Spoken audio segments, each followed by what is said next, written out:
Hello my lovely viewers, welcome back to my channel. আজকে তো দেখতেই পাচ্ছ কি রান্না করব আমি। আজকে সজনে ডাঁটা আর আলু দিয়ে পোস্ত বানাবো, সেই কারণে আমি এখানে নিয়ে নিয়েছি সজনে ডাঁটা, আলু কেটে নিয়েছি। এখানে প্রায় 750 আলু আছে আর 500 সজনে ডাঁটা আছে। আছে পরিমাণ মতো পোস্ত, কাঁচা লঙ্কা দিয়ে বেটে রেখেছি, আছে সরষের তেল, আর আছে লঙ্কার গুঁড়ো, হলুদ, লবণ আর 5 ফোড়ন, একটা শুকনো লঙ্কা। এখানে আছে কুচনো পেঁয়াজ, কাঁচা লঙ্কা, আর যেটা তোমরা কেউ ব্যবহার করো না, আমি পোস্ততে সবসময় ব্যবহার করি, সেটা হচ্ছে অল্প একটু ঘি। অল্প একটু ঘি কিন্তু পোস্তর টেস্ট অনেকটা বাড়িয়ে দেয়, সেই কারণে ঘিটা দেব। কখন দেব, কিভাবে দেব, সেটা দেখার জন্য পুরো ভিডিওটা তোমাদের দেখতে হবে। আশা করি তোমরা খুব ভালো আছো। হ্যাঁ, এখানে পরিমাণটা বলে দিচ্ছি। এখানে 4খানা কাঁচা লঙ্কা আছে, আর আছে 2টো বড় কুচনো পেঁয়াজ।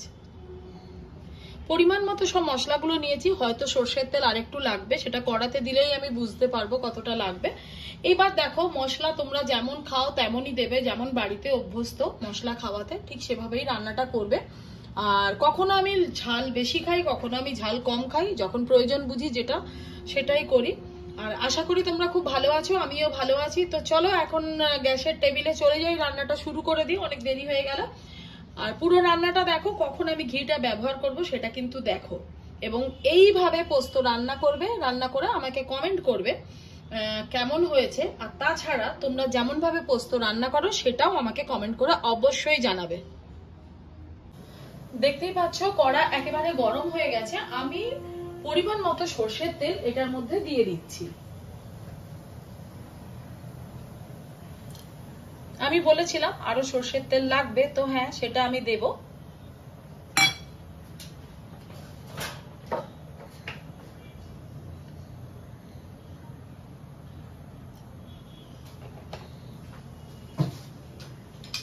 এরপরে আমি পরিমাণ মতো ঘি দিয়ে দিচ্ছি। আবারও বলছি, ঘিতে যখন পেঁয়াজ ভাজবে তার টেস্ট কিন্তু সম্পূর্ণ অন্যরকম হয়, ভীষণ ভালো লাগে, ভীষণ। তোমরা অবশ্যই ট্রাই করে দেখবে। পরিমাণটা দেখে বুঝতেই পারলে 750 আলু আর 500 সজনে ডাঁটার জন্য কতটা পরিমাণে তেল আর ঘি লাগলো।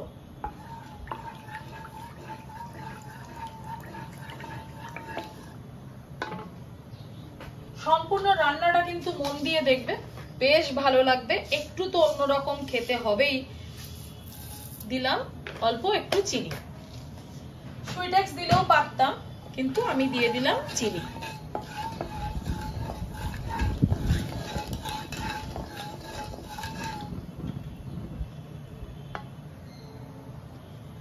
এবারে আমি দিয়ে দেব একটা শুকনো লঙ্কা আর 5 ফোড়ন।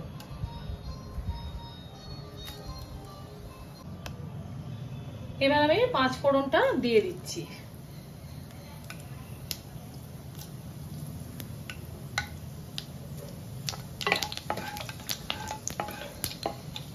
একটু সুন্দর গন্ধ ছাড়লেই এরপরে আমি দেব কুচনো পেঁয়াজ।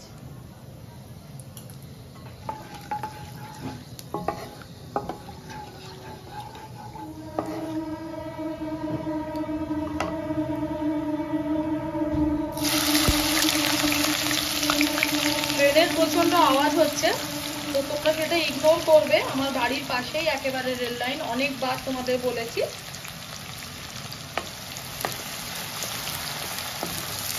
পেঁয়াজটা যেই ভাজা ভাজা হয়ে যাবে তখন আমি দিয়ে দেবো এটার মধ্যে আলু।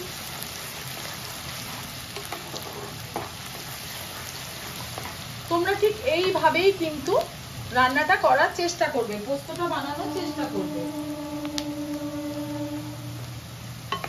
একটু ঘি যে কতটা স্বাদ বাড়িয়ে দিতে পারে তোমরা সেটা চিন্তা করতে পারবে না। অনেকেই পোস্তর মধ্যে পেঁয়াজ খাও, আবার অনেকে পেঁয়াজ খাও না। তো আমি কখনো পেঁয়াজ খাই, কখনো খাই না। আজকে খেলাম, এইভাবে খেয়ে দেখেছি, প্রচন্ড ভালো টেস্ট হয়। ঠিক পেঁয়াজটা যখন এইরকম থাকবে তখন আমি দিয়ে দেব আলু।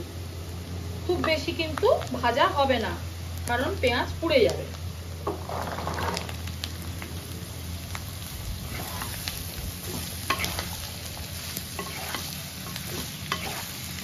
আলুটা যখন আধ ভাজা হয়ে যাবে তখন আমি দিয়ে দেবো ডাঁটা। এটার মধ্যে আমি দিচ্ছি প্রয়োজন মতো লবণ, হলুদ আর লঙ্কার গুঁড়ো।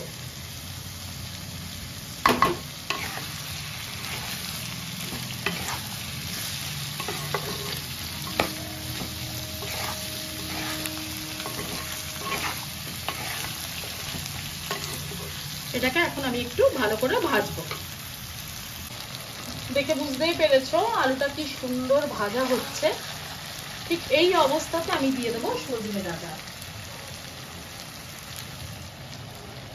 এই যে সজনে ডাঁটা আমি দিয়ে দেবো।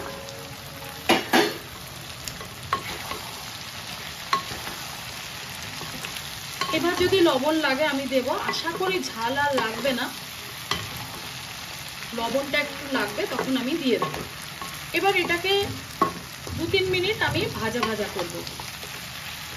আমার চ্যানেলটা তোমাদের যদি ভালো লেগে থাকে প্লিজ সাবস্ক্রাইব করে দিও আর পাশে থাকা বেল আইকনটা ক্লিক করে দেবে। আমার সমস্ত নতুন নতুন ভিডিওর নোটিফিকেশন তোমাদের কাছে পৌঁছে যাবে। তোমরা লাইক, কমেন্ট আর শেয়ার করবে। আর যদি পারো আমার ভিডিওগুলো একটু শেয়ার করে দিও, ভালো হয়।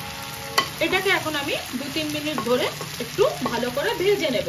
তারপরে পোস্ত দিয়ে অল্প একটু জল দিয়ে আমি এটা লিডটা লাগিয়ে দেব। আর পোস্তটা শেষ হওয়া অবধি আমার সাথে থাকো।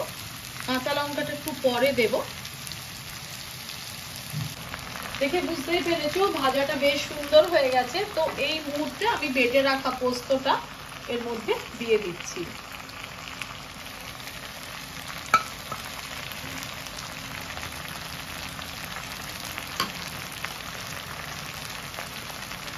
এবার মিক্সিতে আমি বেটেছিলাম সেই জলটা আমি দিয়ে দিলাম, কারণ পোস্ত বেশি ভাজতে নেই।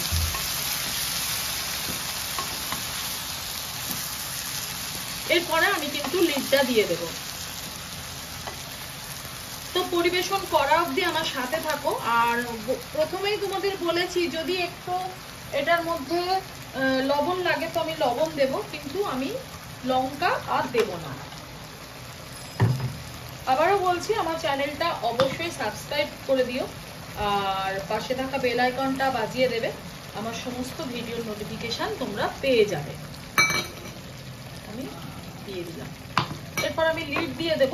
এখন আমি কাঁচা লঙ্কাটা দিয়ে লিডটা দেব। তো কি কি লাগলো আশা করি তোমরা দেখে বুঝতেই পেরেছো। আর বেশি কাঁচা লঙ্কা দেব না, কারণ লঙ্কা গুঁড়োতে বেশ ঝাল আছে। যদিও আমরা পোস্ত একটু ঝাল খেতেই পছন্দ করি। খুব লোভনীয় দেখতে হয়েছে, ভীষণ ভালো একটা গন্ধও ছেড়েছে। আশা করি খেতে ভালোই হবে। তোমাদের তো খাওয়াতে পারবো না, যাই হোক আমি এটা দেখাবো লাস্ট অব্দি কেমন হলো। Tata, bye bye. খুব খুব খুব ভালো থেকো। আজকে এটাও রান্না করবো, কিন্তু দেখাতে পারবো না, একসাথে এতগুলো ভিডিও করা অসম্ভব ব্যাপার। তো ঠিক আছে, চেষ্টা করব। এই যে আমার পোস্ত কি অবস্থা দেখো, পোস্তটার অবস্থা দেখি একটু কেমন, এখনো বাকি আছে।